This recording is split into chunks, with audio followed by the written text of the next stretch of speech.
August 20th, 1975, the first Viking spaceship was launched. You are seeing something that no other human has ever seen before. Former seas and mountains. Huge canyons. And liftoff of the Delta rocket with the moon pathfinder. That sense of wonderment and achievement and always working towards your goal. We can do, and we will do. And liftoff.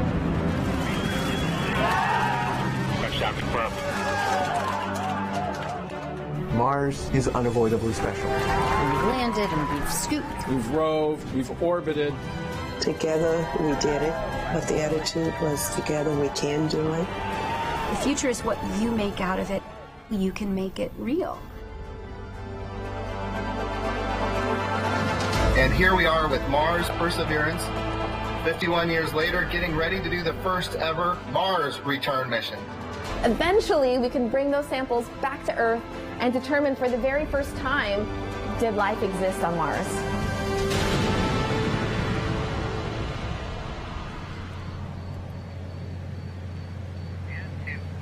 In less than an hour, NASA's 300 million mile journey from America's shore to Jezero Crater on Mars will begin with the launch of this Atlas V rocket into space. And at the top of that rocket, with a beautiful sunrise and shrouded by that protective fairing, is the Perseverance rover headed to Mars, ready to ride a column of fire and smoke on its way to the red planet. What a beautiful morning here on the Space Coast. Welcome everyone. Behind us, the star of the show. This is a life-size mock-up of the Perseverance rover, which is just like the one we are launching to space. Hi everyone, I'm Daryl Nail. And I'm Mujige Cooper. In the 50 minutes leading up to launch, we will show you how this mission will reach and search for ancient microscopic life on Mars and test new technologies critical to the ultimate goal, future human missions to Mars. That's right, and we've got the rocket on the pad and it is ready to go. A beautiful day outside. We're L-47 minutes and counting until launch, and so far the countdown to Mars is on track. We've got great weather, the rocket's looking good, and it puts us on track for a launch at 7:50 a.m. Eastern Time, the beginning of a 2-hour window. In today's coverage, we will hear Grammy Award winner Gregory Porter. We'll talk live with Derek Muller of the YouTube channel Veritasium, along with the aerospace engineers, scientists, and a NASA astronaut. Oh, it's going to be a great show. Yes. I love it. I love it. And we have teams from coast to coast, folks, helping us count down to Mars. We will go live to the Atlas Space Flight Operations Center, just a few miles away from us. And we'll go live to California, to the Jet Propulsion Laboratory, where the Mars 2020 mission team is standing by to communicate with Perseverance after it gets to space. And of course, we are here to tell you what the Perseverance mission is all about. It's an exciting day for all of us here. So we want to walk you through what you will see next during the countdown and the rocket launch. So let's send it over to Joshua Santora and Mick Wiltman, who are with the ULA and Launch Services program teams. Gentlemen. Hey, good morning, Daryl. I'm Joshua Santora, and I am here at Atlas Space Flight Operations Center, joined by Mick Wiltman from NASA's Launch Services program. Mick, you excited to go to Mars? I am excited to go to Mars this morning, Josh. This is a great day. The sunrise out there looks awesome on this rocket, and ready for a great launch today. Thanks for having me on the show. Man, happy to have you along, providing a ton of good context as we go through. Before we dive into the story of Perseverance, we want to give you a preview of what's ahead today in the countdown. Things really got going this morning just after midnight, actually, and Atlas V is just about ready to fly. In a few more minutes, we're going to get the final check of the weather, and that weather report should be coming back really positive. It's been great all morning. We have the terminal count ahead after that. We will be proceeding through the last few minutes of the countdown, and then the drama will be at its peak at launch when the clock strikes 0, the engines ignite, and the spacecraft and rocket take flight. After successfully passing through max Q just shy of 2 minutes into flight, the solid rocket boosters will be expended and will be jettisoned. Nearly 2 more minutes, and the payload fairing, what you might call the nose cone of the rocket that has been protecting Perseverance, will no longer be needed. It will split in 2 halves and fall away from the accelerating vehicle. 1 minute later, the Atlas booster will have finished its task of lifting Perseverance above Earth's atmosphere and being on the way to orbit. It too will separate, exposing the Centaur RL-10 upper stage engine that will almost immediately begin its first burn that lasts approximately 7 minutes. After coasting for more than 30 minutes, the second burn, lasting around 8 minutes, will take Perseverance out of Earth orbit and into solar orbit on its way to Mars. That sets up spacecraft separation and the final milestone we're hoping to hear this morning, the acquisition of signal. And I say hoping to intentionally because it's quite possible that Perseverance will be in perfect condition, but we won't make contact during the broadcast. So, lots more to come, lots ahead, but Daryl, we're going to throw it back over to you now to tell us more about this amazing mission.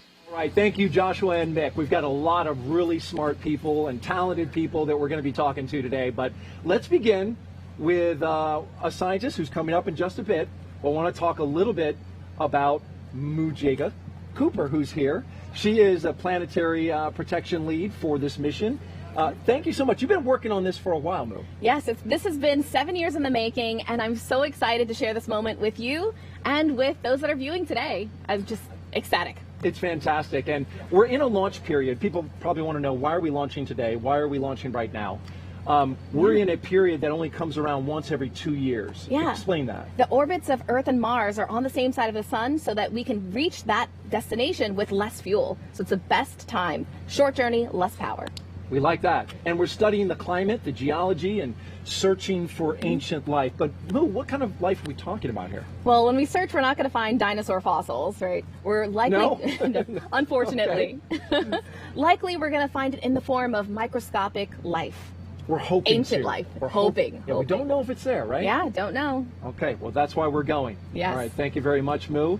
And back here on Earth, our friends at Twitter are celebrating Mars 2020 in a very special way we want to let you know about. Check this out. If you tap the like icon on any tweet containing the hashtag countdown to Mars, you'll see an animation brighten up your screen. You can check it out. Also, the like button itself has a special little animation that you can see. Oh, right there in the corner. See that? Did you see that little sun and the rocket? You should hit it there. That's right. You just hit it and it goes. Oh, there you go. It will also work in any language from our partner countries, including Spanish, French, Norwegian, and Italian. Wow, that is pretty incredible. That's pretty neat. Yeah. And despite the daunting challenges, NASA has a long history of missions to Mars, going all the way back to 1965 with the Mariner 4 spacecraft. Yeah, we've covered a lot of ground on Mars since then. So let's head out to California and join JPL's Raquel Villanueva. Raquel, what can you share about our history of exploring Mars? Well, Daryl, in the past, we explored the red planet with orbiters and landers, but it was the ability to move around Mars with rovers that truly helped unlock its secrets. Today, I'm joined by Perseverance Deputy Project Manager Jennifer Trosper. She has worked on every single Mars rover mission for the past 3 decades. Now, Jennifer, how does today's launch fit into the history of exploring Mars? Well, we have always been interested in Mars because it's the thing that's most like Earth that we know of. And it's a little bit different today, and so understanding what happened to Mars will help us understand more about our solar system and also more about Earth. Now, as we said, Mars exploration started in 1965 with the Mariner spacecraft flying by Mars.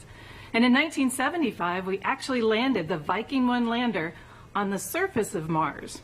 And then after that, we started sending orbiters with more sophisticated instruments. Those instruments would do global mapping. They'd find the minerals. They'd find the topography of Mars. They'd actually study the weather of Mars. But we found out that those orbiters needed partners. They needed partners to go down to the surface of Mars and explore like a geologist on Earth would, where he walks around and takes pictures and maybe she takes some measurements. That's what these rovers needed to do, and that's really what started the Mars rover program for us. Our very first rover we sent in 1997, it was a Sojourner rover. Sojourner weighed about 25 pounds and drove all of about 400 feet. But she really showed us what value a rover on Mars could have. And so then the Mars program started the Follow the Water theme to try to understand Mars better. And the first 2 rovers that were sent to Mars to follow the rover were Spirit and Opportunity. They landed on opposite sides of Mars in 2004, and they drove 30 miles combined. And they both found evidence that there had been water on Mars in the past. But we still weren't sure whether that water fostered an environment that was good for life. And so then we sent Curiosity in 2012. The Curiosity rover was big, it had a big robotic arm, it had a drill, it had a science lab in the front, and Curiosity was trying to understand the habitability of Mars. Could Mars have ever fostered life? Could life have ever grown on Mars? And within months of Curiosity landing on the surface, she actually found an ancient habitable environment on Mars. But we still don't know if life ever did form on Mars, and that's the goal of the Perseverance mission. Wow. Thanks, Jennifer. And now that we understand how each rover mission helps shape the other, let's get to know Perseverance. You know, Mars is the closest place that we can reach with robotic exploration that we think had a really good chance of having ancient life. The Perseverance rover will land at a location called Jezero Crater. Jezero Crater is a very interesting place. It's a crater that once held a lake.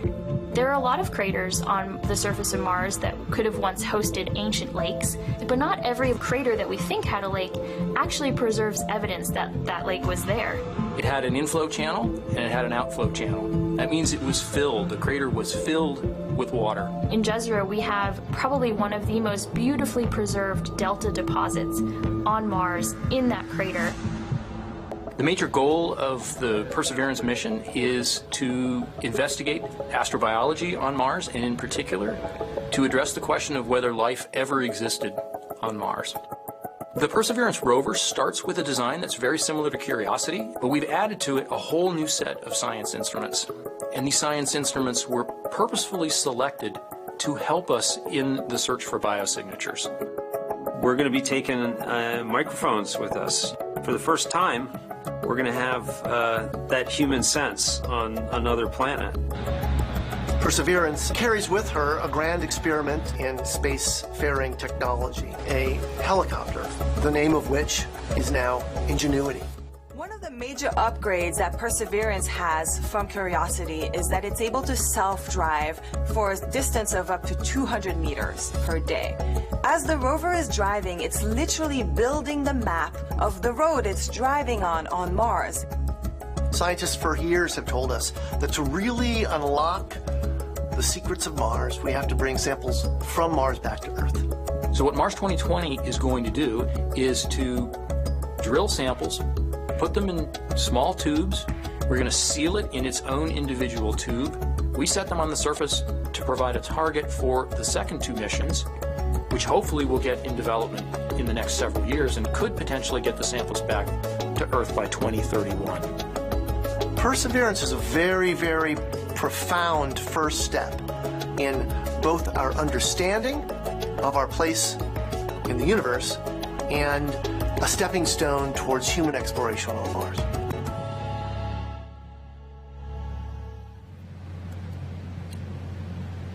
And a great breakdown of the rover there. Welcome back to the Kennedy Space Center in Florida, where our next Mars rover will be propelled into space by an Atlas V rocket. And the man who leads the company tasked with safely getting Perseverance off this planet is Tory Bruno. He is the CEO and president of United Launch Alliance. We appreciate you being here, Tory, this morning. Oh, happy to be here. How is the launch team doing? How are you doing? Well, the launch team is doing great. They've been on station for hours. They're calm, they're confident, they're going through the script. I'm a little nervous, but I always get nervous before all of my 400 launches so far. Wow. You get a little nervous. Why do you get nervous? Well, you know, a rocket is such an incredibly powerful and complex machine. Everything has to go right. Nothing can go wrong. And it's just, it never gets old. It's always the same. It's always exciting. Yes. And this is a particularly exciting mission. Talk a little bit about that. This is the largest and heaviest rover that we've ever sent to the red planet. So how did you configure your rocket to do this launch effectively? Yeah, this is our second most powerful Atlas, the 541. We call it the Dominator. It's got 4 giant SRBs, each putting out 350,000 pounds of thrust to augment the center core. And so it has got the power to get out there to Mars, as well as the precision. It's the most accurate rocket in the world, because when we let it go, it's got about 200 million miles to travel on that transfer orbit. And precision is key. That is right, yes. So the power source for the Mars rover is a contained radioactive battery. I've seen it up close, and we had to alter the way we behaved around that. Yes. How has that changed your team's efforts? Oh yes, the operations around that are completely different. Now we have a lot of experience with these. We've flown all of America's RTGs, and we're the only provider that is certified to handle them. But you know, it is still 11 pounds of plutonium, as you saw. And in this particular case, the one very special thing was to install it in the VIF, where we would normally never breach the containment around the spacecraft because it has to be clean and biological free. But we created a portable clean room and brought this nuclear battery out and installed it in the machine while keeping everything perfect. Awesome. Can you explain what the VIF is, actually, before I let that go? Yeah, the VIF is the Vertical Integration Facility. So these rockets are so gigantic, we build them in a factory, but we can't assemble them there. Atlas and Perseverance are standing 20 stories proud right now on the pad. So they come to Canaveral in pieces on our rocket ship, and then we assemble them in the Vertical Integration Facility.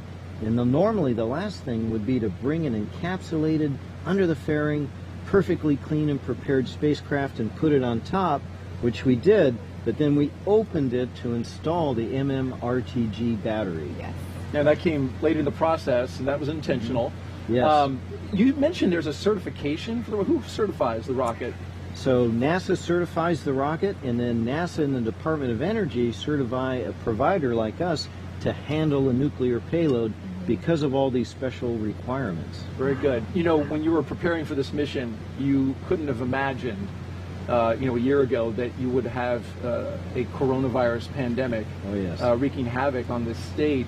How did you handle that, and how did you overcome it? Yes, well, you know, the one big lesson learned here is you can't buy back time. So when this broke out, our response was early, it was aggressive, and fortunately it was effective. So we did all the things you might be familiar with. You know, we wipe down every surface every hour, we deep clean every evening, we are wearing PPE, we have our teams spread out, we actually change the flow of the work to keep our people safe, but to also keep these vitally important missions going. And of course, I can't say enough about our team.